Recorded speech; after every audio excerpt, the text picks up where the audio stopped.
Very well. I'm looking forward to the Christmas break. As are we all. Counting steps. All right, we're ready to go again? Okay, well, we will resume this hearing, and I now welcome officials from the Inspector General of Taxation and Taxation Ombudsman. I remind officials that the Senate has resolved that an officer of a department of the Commonwealth or of a state or territory should not be asked to give opinions on matters of policy and should be given reasonable opportunity to refer questions asked of their officer to superior officers or to a minister. This resolution prohibits only questions asking for opinions on matters of policy and does not preclude questions asking for explanations of policies or factual questions about when and how policies were adopted. Thank you for appearing before the committee today. I will ask you if you wish to make a brief opening statement, but could you please, for the Hansard record, state your name and the capacity in which you appear? Thank you. I'm Karen Payne, Inspector General of Taxation and Taxation Ombudsman. Great. Andrew McLaughlin, Deputy Inspector General of Taxation and Taxation Ombudsman. Hi, David Pengilly, General Manager, IGT, Inspector General Taxation, Taxation Ombudsman. Dwee Dam, Director, Review and Engagement. Great. Welcome all today. Ms Payne, did you wish to make opening remarks or did you just want to get straight to questions? I'm happy to jump straight to questions, but if I could just note for the record that we have since we last met with you, appeared before you, we have sent through 2 more submissions. Just want to make sure those have been received. Yes, we've got both of those. One of those being confidential in our view. We'd prefer that remain confidential. Yes, and the committee has resolved to handle those documents that way. Fantastic. And our experience last time was the in-camera public discussion probably was a bit clunky, so we're happy to just do it all, if you like, in public. And then if specific issues arise that we feel would require us to go in camera, if we could reserve our right to make that request. Absolutely. Thank you very much. And Senator Patrick? Yes, thank you very much. I'm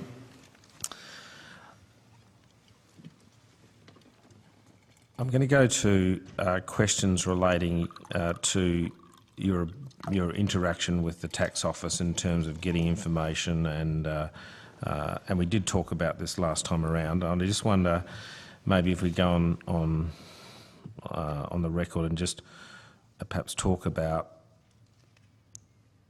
what I've talked about this morning, the Section 8, Section 9 interaction, and your view on how that operates. So, you get to a point where you say, I want to conduct an investigation, issue a Section 9 notice.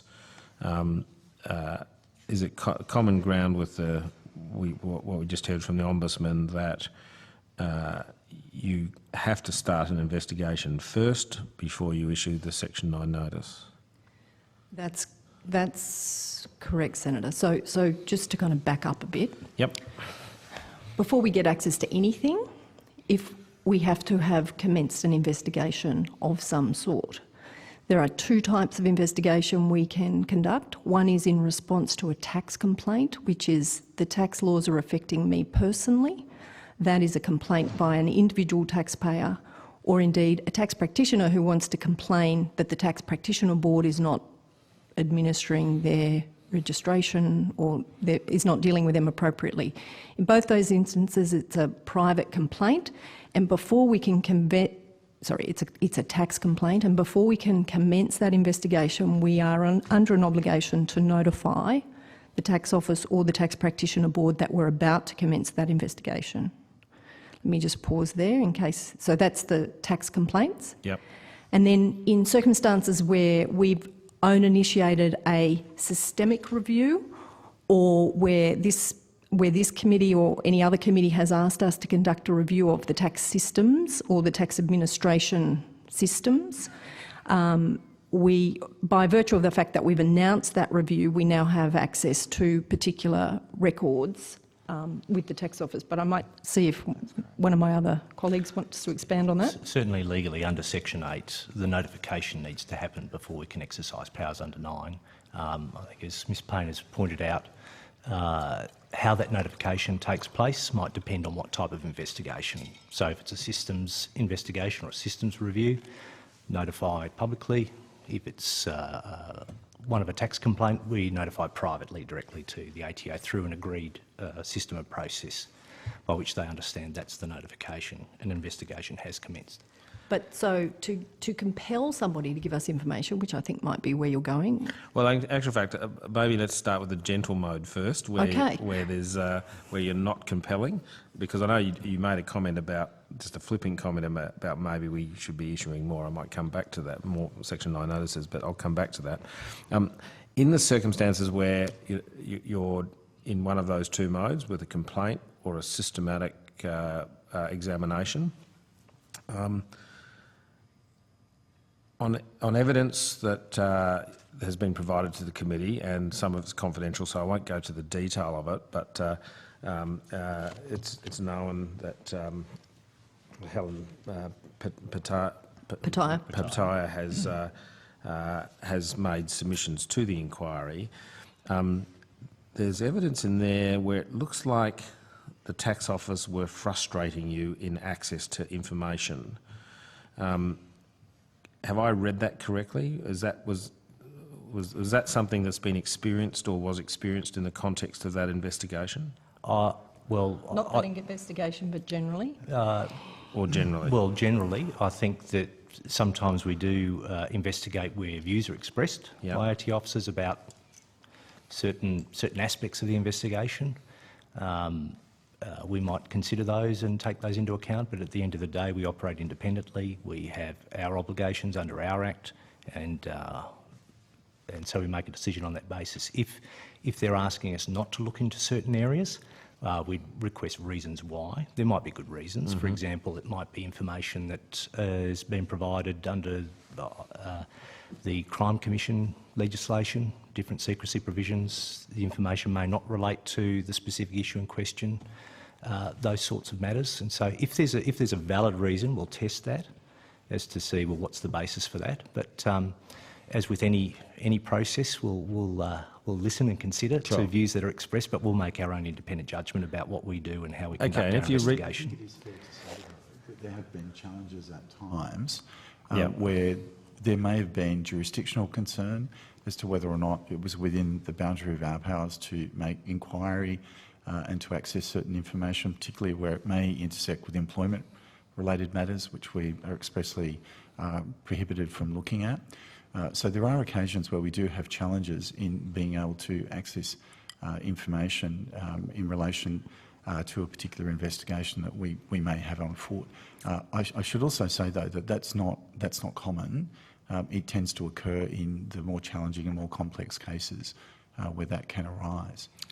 And so we just heard evidence from the Ombudsman that suggested that it's very common for there to be HR issues intersecting with genuine complaints. Is that something that needs to be fixed?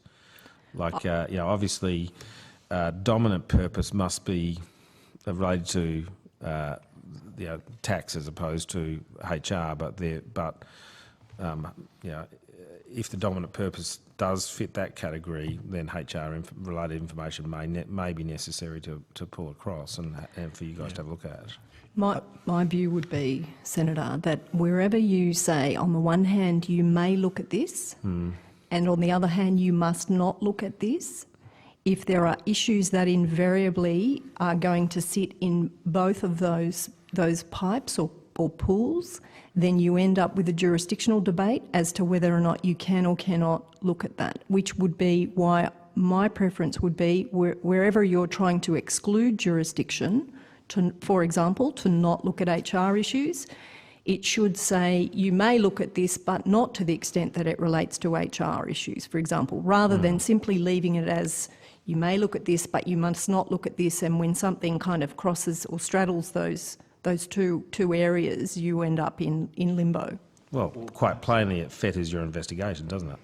Or perhaps to put it another way, Senator, with respect to access to information, we should be able to access the information. What we then apply it for is up to the nature of the purpose that's required.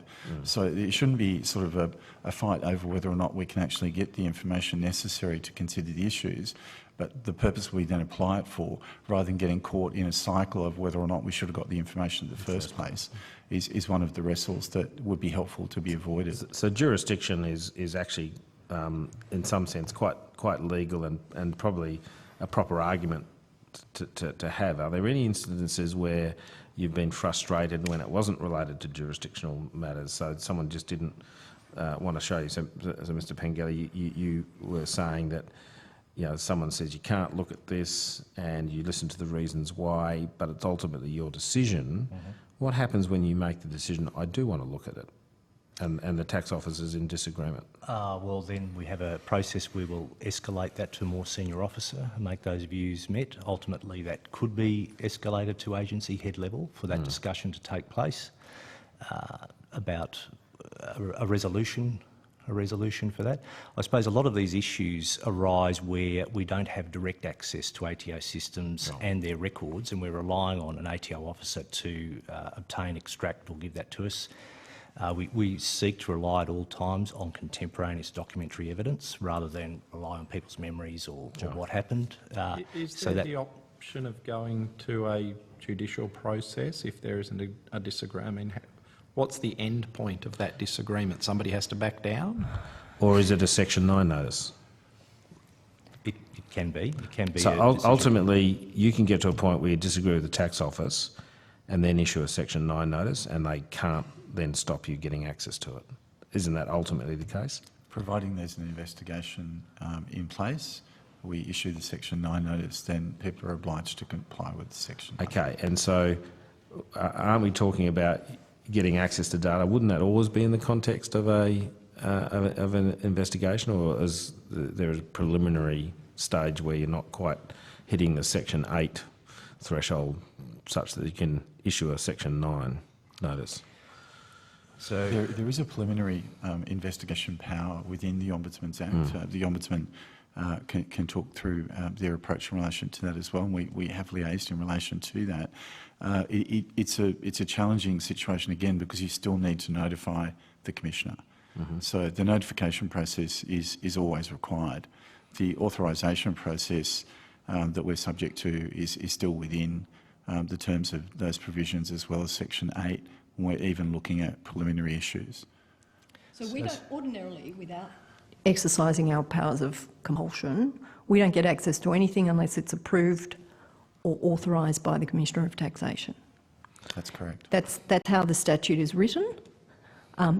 In order for us to compel somebody to give us information, we must have a reasonable belief that they have the information, and because there are consequences for that person in not providing that to us. But if we have that reasonable belief and we issue the compulsory notice, as you say, then they're obliged to give us the information. And I think that overrides this Commissioner's authorisation or approval. Correct, it does. So that is what the one and only avenue we have to kind of get access to stuff without an I arrangement. seem to recall you've only ever issued one Section 9 notice. Two, is it? Oh, but to the same person. if I could clarify, two since the new legislation came in. Yep. Two since May 2015. The equivalent where we had compulsory notices, I think we'd issued 6 prior to that. In the legislative regime prior to that, it was a Section 15 at that time. Slightly different, but it was to compel them. But with the new arrangements, we've issued 2. But that was a slightly different It was a different statutory regime where the compulsory, as I understand it, the compulsory notice would be issued to the Commissioner to provide the information. Is that correct? Yeah. So there are differences in the regimes, but at a general So just principle talking about the new one. Yeah. Yeah, So it's there's only two. Two. And, Correct. And Clarify, with the two, it was the one identical notice that was issued twice. yeah. So this is this is to Mr. Shamira. That's on the public record that he got issued with a Section 9 notice. So twice. So okay. So it's only been you've only exercised that power. I'm coming back to your flippant remark in the previous hearing, but. How many times, and you might have to take this on notice, have you reached a point where the Commissioner has decided not to provide you with information? So you've escalated it, got to the top, and Mr. Jordan says no. I'm not sure that we've got to a point where the Commissioner would say no. We always get a response.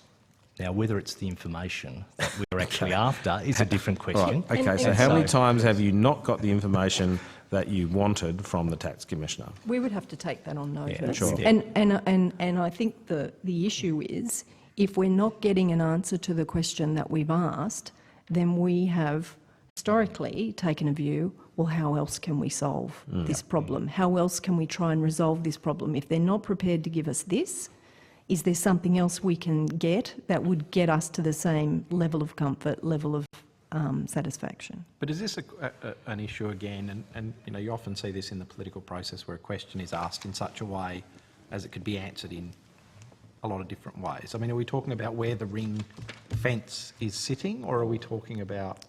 I think if we step back a bit, about we're not a judicial body, so we're not looking for proof that one side or another. Our power is in persuasion, because the ATO is the agency, or the TPB is the agency that must make the decision in a particular circumstance, or the action. So it's about persuading. What do we need? If we believe, based on the information that we have, and that's all the information that's available at that point in time, is that persuasive? More often than not, it is, where we get to a situation where there are differing views and we're able to establish that. So it's not as if we need to establish beyond reasonable doubt any particular issues. If we're able to get to a position with the ATO that's saying, look, if we have a look at what's happened based on what we know now, do we really need to go to that extra step to get that extra information to persuade you to take a different view, different approach, remedial action or otherwise? Can I think we can say, in trying to answer that question that we've taken on notice, that there have been some challenges in getting to the nature of the particular information that we are after. So it's not as if we haven't had some situations where that has probably been harder than we thought it should have been. Mm-hmm. Okay, so I'm just trying to work out why the resistance. I mean, you are the IGT tasked with investigating complaints or systematic issues with the tax office. Why would they resist? What reasonable grounds, noting, I presume you can handle protected information, you're all very trustworthy, there's no issues there. On what basis would they come back to you and resist? I mean, you've kind of talked about there's a dialogue that's taken place. So I'm just trying to understand what's said in that dialogue, It could depend on the nature of the case. It could depend on a different view of a secrecy provision. It could depend on a view about the utility of undertaking certain inquiries in a case. But that's the ATO's assessment That's the of the utility of the question and the information requested. Mm-hmm. When in circumstances where our statute says you have a power to conduct an investigation in such manner as you see fit. Have you talked to the Tax Commissioner about this directly? I have not spoken with him directly on this issue. I have raised the Section 9 notice with the Commissioner. Okay, to the point you're comfortable, can you explain to the committee, or at least reveal to the committee, the nature of that discussion? You intend to issue them, he's happy with that? No. Your view. Or... Yeah. So I have flagged with the Commissioner that perhaps we should be more regularly issuing Section 9 notices, and does he believe that would be a preferable way in order to ensure that the anti-victimisation protections under our Act would be invoked? Mm-hmm. But I have not expressed a view that I am or am not doing that as a matter of, as a rule. I've simply flagged that I am looking to explore that, and did he have any views on that? Because in some sense what I'm trying to get to is you clearly have a power that you can exercise, assuming there's an investigation on foot. Does the committee walk away satisfied that actually you have all the powers you need? Or alternatively, do we look at this point prior to the Section 8 being issued, Section 9 notice being issued, and you say, how does the committee make it better for you? And you've mentioned one, and that is the may and the must not. Mm-hmm. That might be an area for the committee to explore. Or perhaps another way that we could perhaps improve the integrity of the response rate would be if there was some kind of mechanism where we had an obligation to report in our annual report the number of times and the number of circumstances in which we requested something and we were refused, or we made a recommendation for something to happen and it was refused without good reason. It's okay, you don't have to put that in the annual report because we've asked that on notice now, so... Oh, okay, great. Okay, so I'm new that at was this, clearly. that was the nature of the question I was trying to articulate, and you did a much better job. Can you please answer that question on notice for the last 3 years, please? I think I'd also include... Is that a yes? Yes, thank yes, you. Senator. I think it's also reasonable to include undue delay, and that could be from our perspective. We're not suggesting that we have all wisdom, but I think where we feel that something may have been due to undue delay. All right, can you please, on notice, provide us circumstances where you thought there was undue delay in responding to a request? Yes. And perhaps, maybe generally comment now what the effect of that is upon an investigation. Yes, certainly. We'll take that on Well, notice. even now, now. you should be able to talk just generally about the effect. Well, the effect is, and this will happen generally at the case officer level, where they are undertaking initial investigations, and that can have the effect of delay. That can have the effect of not having all the information in making decisions about how to conduct the investigation.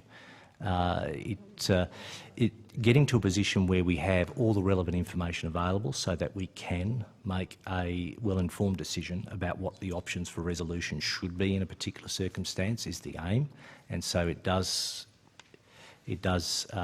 make it difficult to get to that position quickly and easily. And the other observation that would affect the complainant, wouldn't it? Well, Correct. on the complainant, that can result in frustration. That can also be of seen trust. as a reflection on our ability to investigate. So there's a loss of trust, which means that they will go to another body, perhaps to their represented member of parliament or senators, or other agencies or the minister. So it does have an impact on their confidence in the oversight, as well as their real life impacts, because if there's an issue that needs to be resolved quickly, and if it's not, there's some adverse impact on them, like not being able to get the money, they're trying to carry on a business, they need that money for cash flow, for example, that's going to have a real life impact on their business, their life, their family. In addition So to... in some sense, not the to number say- is really important, because there could be a situation where we've got a lot of small businesses being harmed because these matters can't be dealt with in an efficient manner. I should Correct. say I that think the it's- complaints cases where we identified that there is a time-sensitive element, we do mark that on the investigation notices that we send over to the tax office, and they have, in most cases, been very responsive to acknowledging the time sensitivity of those cases, and they've been able to gather the people and the information for us to work through those issues in quite a timely way and more quickly than the usual processes. Inspector General, I interrupted you before, so you were going to say something. I forgot what I was going to say, but I do have something else I can say. I think you- I was going to say, I can say that I think one of the impacts is when the normal investigation process is interrupted or blocked, so we're not able to achieve that at the APS level, and we're now having to escalate that through the ranks. We have thin senior ranks. We have Mr Pengilly, who is SES1, who looks after complaints. We have Dwee Dam, and we have Jared Joseph, who are EL2s. And so we have kind of one SES and we have two EL2s, and on top of that we're conducting reviews. So one of the risks is if we get obstructed in getting access to information and we're escalating that, and we're matching APS levels as between agencies, which apparently is what you should do, then we get stretched on a resource basis because we have very limited senior resources. That's what I was going to add as commentary in support of what the inspectors just said. It's just not efficient and it's not effective where there is undue delay in being able to resolve things. That old axiom of justice delayed is justice denied is really true. In some of those cases, we are able to resolve things quite quickly with the ATO's assistance, but then there's other situations. And as Karen, as the inspectors just said, we're not well placed as a very small organisation of 30 people against 20,000 to be able to match where escalation is required in situations where we probably feel that it would be better if we didn't have to do that.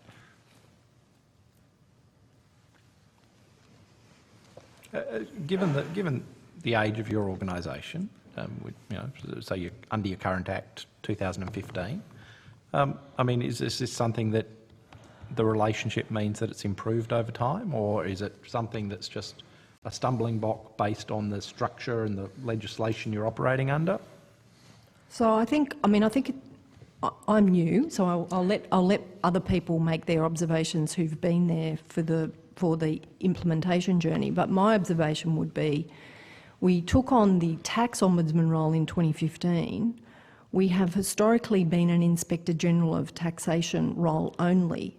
And so I think there is some time lag in getting acquainted with the fact that we now have this dual role and we have these dual obligations and we have these new powers and we have these new access rights. I think there is a little bit of a teething kind of implementation time lag to make all that run efficiently. It is improving, but there have been examples where even I've come into, in my short period in the role, said, what, that's not how that should work. And yeah, if you don't mind, I might go up to 50,000 feet and then come back down in relation to trying to respond to that. With respect to the nature of Ombudsman's offices and the way that complaints handling has been developing over the last certainly 10 to 15 years, the nature of the regulatory framework has become so complex. And some of the issues that you've been discussing about complexity with administration and people trying to make their way through the system, the nature of specialist offices like ours, IGIS and others that have been set up is not unique here, it's also in industry. We've seen that with the Financial Services Ombudsman coming together in order to deal with a lot of issues that have arisen due to the complexity of financial situations and banking. So I think that the nature of the complexity of the regime has necessitated these kinds of bodies to be created. So I think it's a good thing that we're doing that. I think that some of the issues around and you can certainly talk to the Commonwealth Ombudsman and others, but the Ombudsman's Act is a very old act. And it does have some management issues in actually managing with it in an administrative context. So we do work to do that as best we can. So the point that the inspectors have been making, Karen, earlier, about the nature of our Act being interposed through the Ombudsman's Act sort of adds to that as a management issue. And that arises both for us and, to be fair to the ATO, for them in circumstances in trying to understand how the legislative framework is designed to apply in that regard. So I think everyone's trying to do the best that they can with what is an emerging and a good thing, but with some of the aspects of it being a little bit dated in terms of contemporary application. Okay, just finally going to, I think it's section 39, where the protections are provided. Have you, I know you had a question on, you answered a question on notice in relation to this. I just want to perhaps explore that a little bit further. It appears, just from my understanding, actually, maybe you just can answer again the protections and how referrals might work under section 39. the anti-victimisation protection. That's correct. So firstly, we must have an investigation on notice. We must have notified the Commissioner of Tax that we have that investigation on notice in progress, regardless of whether we're at preliminary, an investigation of a complaint, or an investigation of systemic issues. The Commissioner must be told, either because we publicly announce it or because we've privately told him we're investigating. Can I stop you Yep. just there and just ask a question? So In circumstances where you haven't done that, I presume you can't request anything. You can't initiate a Section 9. So in circumstances where you may have done that without an investigation being on foot, that leaves the...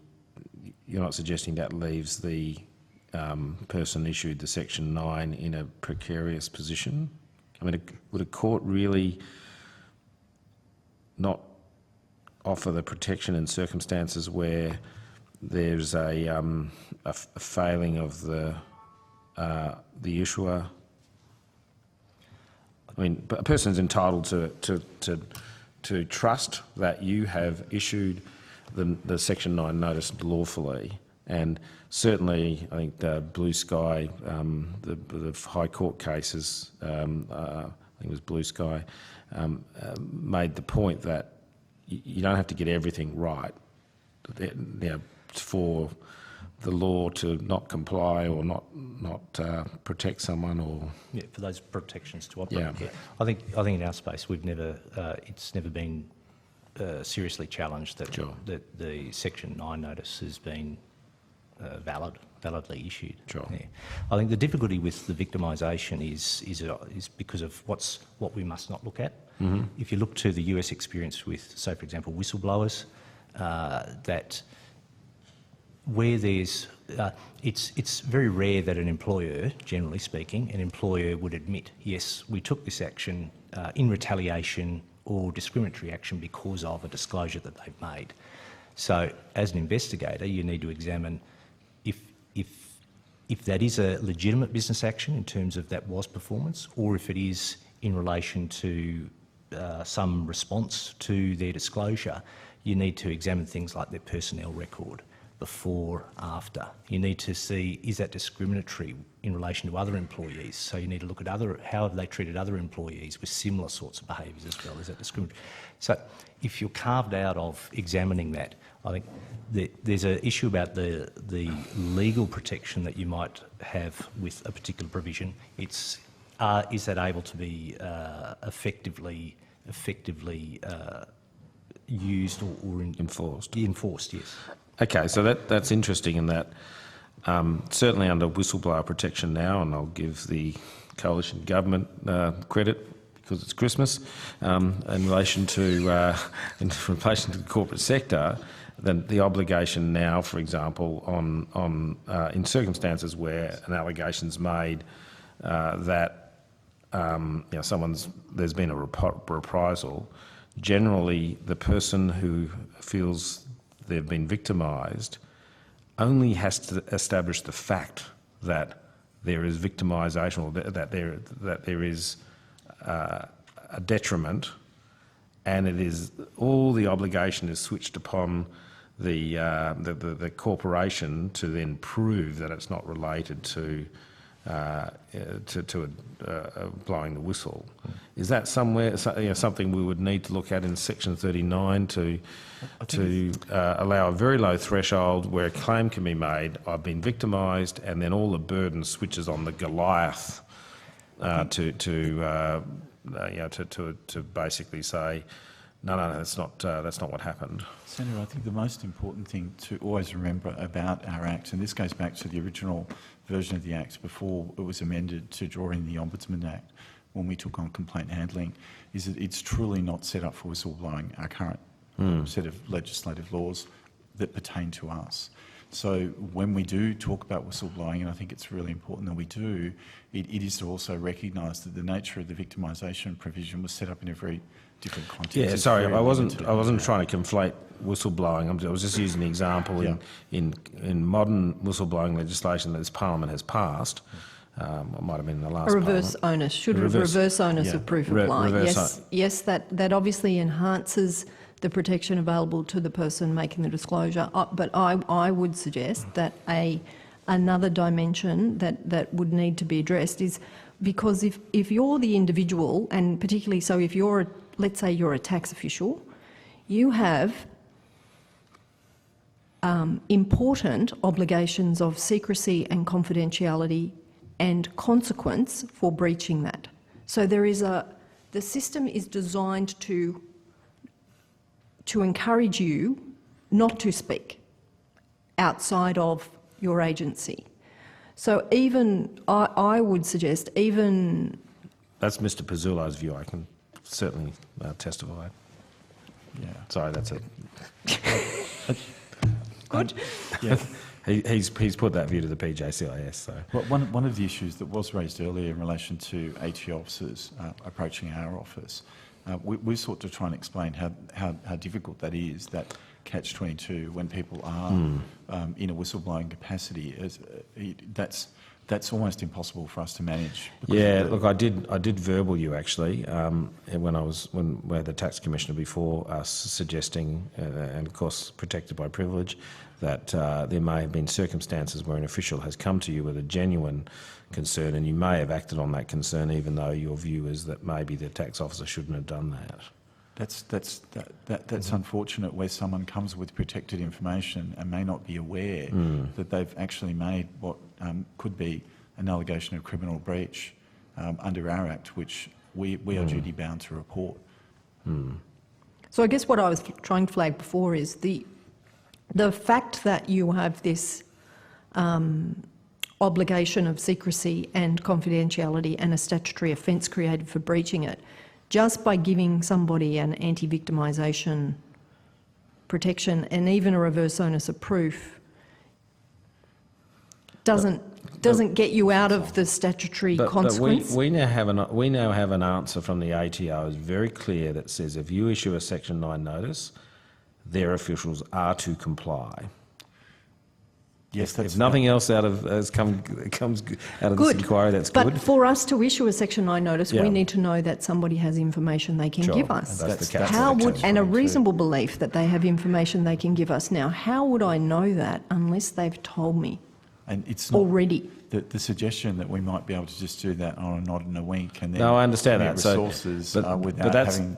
That's not possible. Yeah. That's the pathway where we have to create a mechanism for a tax official to be able to come to the IGT with a disclosure. With the appropriate... protection. With the right legislative mechanisms to make that work. They've breached the Act, the Tax Act, irrespective of what information... No, they it give. needs to be protected information. So if it's information about an reasonably identifiable taxpayer, the tax affairs, that will fall under the secrecy provisions under the taxation laws. So that'll be protected information. So if an AT officer comes to us and says this and this is happening, and I've got some examples of that, by identifying or reasonably identifying, they don't have to say the name of the taxpayer. It can be, I think the Gamini case went down to about 8, one of 8 or so forth. So by just making that disclosure, if we have not commenced an investigation, there is no protection against the breach of the taxation law secrecy provision. So at the moment we have a situation where tax officers can't come to the IGT and say, I'm concerned about, I'm seeing this and here's some examples, so that you can work out for yourself whether you have a reasonable belief in exercising your... So one way you could do it is in the Tax Administration Act. The thing that gets them out of their consequence is Section 350, 365. 355? There's a section there that says if you disclose information to the IGTO for the purposes of an investigation or for the purpose of investigating a matter of the Commonwealth Ombudsman, all you'd have to do is just take out those words and say, if you disclose to the IGTO. Yeah. And they no longer have statutory penalty consequences that they need to be mindful of. You still probably want to have the anti-victimisation rules apply automatically. It's buried up the back. It's 355.65 sub 2, table 4, item 5. It's okay, the Hansard's got that. So the concept is there that to enable us to make a decision about how we respond to that information and whether we should investigate or not, we need to have access to all the relevant information. Yeah. So if we don't have access to all the relevant information, we can't make the best decision in the circumstances. And I should be clear, there's a policy question here that is not our question, it's a policy question, which is should you or shouldn't you facilitate or encourage people to disclose information around to the Inspector General of Taxation and Taxation Ombudsman for the purposes of investigation? That's the policy question. Yep. I think it's a no-brainer in my view, but I'm not the government. But obviously we can make recommendations in that regard if the committee. It's the nature of public interest, Senator. All right, I'm just. Or if that was the policy objective, then is that policy objective being achieved? I think that's the other question. Yeah. Look, obviously we want to have a very strong IGT, and people aren't afraid to give you information. Is that when I read your IGT, your Garnishy report, there was an issue over interviewing tax officials where you issued them with some caution. Do you recall that or not? Sorry, Senator, we issued them with a caution. Well, just in terms of their obligations in respect to secrecy. Oh, yeah, the issue there is within our Act, there is an express exclusion to the extent that there's a disclosure of protected information unnecessarily. So where it's being applied, people have an obligation to deal with TFNs in a particular way. Mm-hmm. So tax file numbers have a special standing, and they're things that we don't deal with in systemic reviews as such by way of disclosure. So tax officers are just advised that TFN rules are expressed. Okay, so that was effectively the communication you gave to them, was that we're coming down to investigate a systematic issue. You need to be cautious in relation to tax file numbers. I'd have to take it on notice as to whether we sent it or the ATO sent that on our behalf, because we don't have direct access to the messaging and email systems. But that's certainly the intention, is just to protect tax officers against an express requirement that TFNs are not disclosed in that context. I might clarify. I mean, the ATO had circulated internal communications to staff. Certainly at the start of the review, I think there was one which was broadcast very generally, and there were some qualifications that were put in that. That's an ATO communication. Then when we went to the site, I think there was an email in which we ensured that we inserted my direct mobile number and let them know that we're there and we're happy to talk to them outside of work hours and directly, so if there were any concerns. But did we caution? But in did we terms of caution them caution- around what they could or could not? That might be Yeah, just my poor articulation yeah. or description. So Sure. I'm not suggesting that. I just remember there was a caveat or some advice maybe that was provided. Yeah, certainly I do. From memory, I recall that there were some things which were excluded in the initial ATO's internal broadcast, where they things like documents that they didn't otherwise have access to as part of their performance of their duties, something of the like. I'd have to check that. And would that have come from you via the ATO, or would that have come from the ATO? No, certainly we asked the ATO to inform staff that the Commissioner had authorised, under Section 8, authorised them to be able to provide information, so that to dispel any notion that the secrecy provisions had restricted them. But in terms of the wording that was used, that's certainly an ATO had authored that. We should also clarify, in relation to complaint handling, obviously ATO officers are able to deal with TFN numbers. So that's where we do seek to make sure that there's seamless transition with complaints being forwarded to the tax officer, so we can effect those in real time for the benefit of complainants. So we are able to deal with TFN numbers for specific taxpayers where they're complaining. But in relation to broader reviews, we don't do that because there's no need by their very nature. Our staff don't need to see tax file numbers for that purpose. I just want to ask one final question, Chair. And it relates to the finding in your report, or in the summary of your report, because there's been a little bit of discussion about what this might actually mean. This is the Garnishy report. This is the Garnishy report, where, sorry, it's the next tab. Problems did arise in certain localised pockets with the issuing of enduring garnishee notices for a limited period, particularly so at the ATO's Adelaide local site, but these problems were anticipated and addressed by management once they became aware of them. And then there's another question where they say that a proportion of the enduring garnishee notices issued to bank accounts was substantially higher. So there's an anomaly there. That anomaly, I just want to clarify, was in fact a statistical increase in the number of garnishee notices beyond what would normally have been issued. That is correct. That's the anomaly. The diagram, figure 2.5, shows you that on page 56. And the anomaly is quite clear for that period. The blue bar shows you that. Okay. And in your report, did you get to the bottom of what caused that anomaly? Yes. And what caused that anomaly? I think it was a combination of cert staff not being aware that by issuing an enduring garnishee notice it would freeze the bank account in certain circumstances.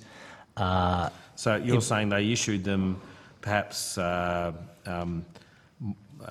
much more willingly, Yes. not understanding the consequence. That's right. And when they did that's understand, a training issue.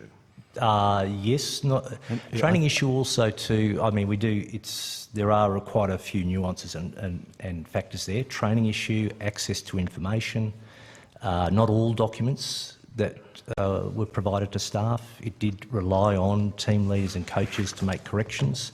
I think we discussed that as well in the report. I'm happy to point to particular sections as well. But I think too also there was, as we also put in the report, that there was also operational staff had misunderstood some of the planning assumptions that were used. The benchmarks that were used for planning assumptions were seen as performance targets, and also those performance targets were overly optimistic in terms of So planning. what was there the were a number of practical factors. effect of that? Is there a lot more money collected? No, it only ended up, it's less than 100 million that was ended up being collected through the whole entire year through the issuing garnishee notices. Other activities like directed penalty notices. The aberration, what did it actually do? I mean, did it have an effect of collecting more income for the taxation department, or did it just impose pain on the people who were garnishee? The intention from the ATO's documents at that time, the intention was to issue the garnishee notices in appropriate circumstances to prompt engagement from taxpayers to contact the ATO, enter into payment arrangements. The issue where you misunderstand what the impact of that is, because the situation, when we looked at, we said, okay, walk us through what you're expected to do. We wanted to get an understanding of the staff experience. So there are two different types of, I suppose, enduring garnishee notices. Well, there's probably more, but the two key ones are you can issue it on a bank account. And there's quite a streamlined process for the ATO to do that. They've got arrangements with banks, it's quite easy. It takes about half an hour or so on average. Then there's one about trade creditors, issuing a garnishee notice on trade creditors. Now that takes a lot more time. There's a few phone calls, back and forward. You've got to I get trade creditors and debtors mixed up. It's the person who owes money to the taxpayer who owes money to the ATO. Yep. You're trying to garnish money from that person, that third party. So they don't have an established process. You have to walk them through it. And we were told that can take around about 2 hours. So where you've got overly optimistic assumptions that are used for planning purposes in how much work to get through, there's a bit of pressure put on doing things more efficiently. And if you don't understand that the impact of putting an enduring garnishee notice on a bank can freeze that bank and cause problems for cash flow for that business, if you don't understand that and you assume that the impact is similar to a point-in-time garnishee notice, which does not do that, then it can cause problems. If in those circumstances where that's occurring, would that to a third party be considered unreasonable, unjust, or oppressive? Could it be viewed as that? Well, certainly we look back at our complaints, and that's in our, I think, page 179 of our report. Looking back through the complaints, we found that for small business complaints about garnishee notices, we found that their concerns were sustained. We agreed with their concerns in 27% of the cases. I think That it's it was it's quite- oppressive or unjust or Well, it depends on the case. unreasonable. Yeah, But some fell within that category. where we thought that it was some element of unfairness. Yeah. I think if you look at the ATO's own PSLA that's relevant in this context, Senator, one of the problems was communication. Some of the communications had indicated that people should think about certain aspects and apply those, but you needed to give regard to what is the instruction, which is actually the practice statement, which makes it quite clear, and some of the other documents about what should be done. Now, when someone's actually engaged in new work, and our recommendation 2.3 was addressed largely at the Adelaide problem that had occurred. So that is a recognition that what occurred there was not correct, where staff were issuing. Well, those I'm just going notices. to the point that you could have had someone inside the ATO at that point who really did understand the effect of garnishee notices and looking at the conduct and considering it to be, oppressive, unjust or unfair. The ATO has since restricted the issuance of enduring garnishee notices, or the ones that are continuing, to their strategic debt area. They no longer allow other officers to do that because of the consequences. Yeah, sure. Okay. So just on this graph, are they like for like in terms of roughly the same amount of garnishee notices issued? Like, well, we do. all those different sites? We were or- keen to make sure that we had all of our base evidence and figures in the report, and so we set that out. There were about 4, I think, of the total 8 or so sites. There were about 4 that were like for like in high numbers. With the lower numbers, you'd expect, there's probably a greater degree of a problem. But certainly, we did look at that, and our question was, why Adelaide? Why not the other sites? And the thing that was different in Adelaide to other areas was that they had previously been trained in how to do point-in-time garnishees and had done that. And then when this new work came in, with being trained up on enduring garnishees, some did understand the impacts for enduring garnishees, others didn't. Right. Just so we're clear on the point in time, it gets quite confusing because we hear garnishee. The point in time evaporates. That they do it. If there's money in the account, you can take it. But then that's Whereas it. an enduring It's gone. one is much The more enduring likely one, to- anything And it that goes involves in, 5% or 10%. it's or like a something. sweep account. Yeah, It up just to keeps 30, sweeping. Yep. Yeah. So it is a much greater. But it's an impact. agreement with the bank, so it won't freeze, because it's the bank or the financial institution that will freeze the account. But the Right. ATO's come to an agreement with the banks that these point in times won't freeze the accounts. Yep. Okay. Fine. You go once again with our thanks. And on that note, we will conclude today's hearing. On behalf of the committee, I'd like to thank all those who've made submissions and sent representatives here today, and I thank them for their cooperation with this inquiry. I thank the Secretariat, as always. I thank Broadcasting and Hansard. And on that note, we stand adjourned. Merry Christmas. Happy Merry holidays, Christmas to thank too. you. Happy holidays. Thank you.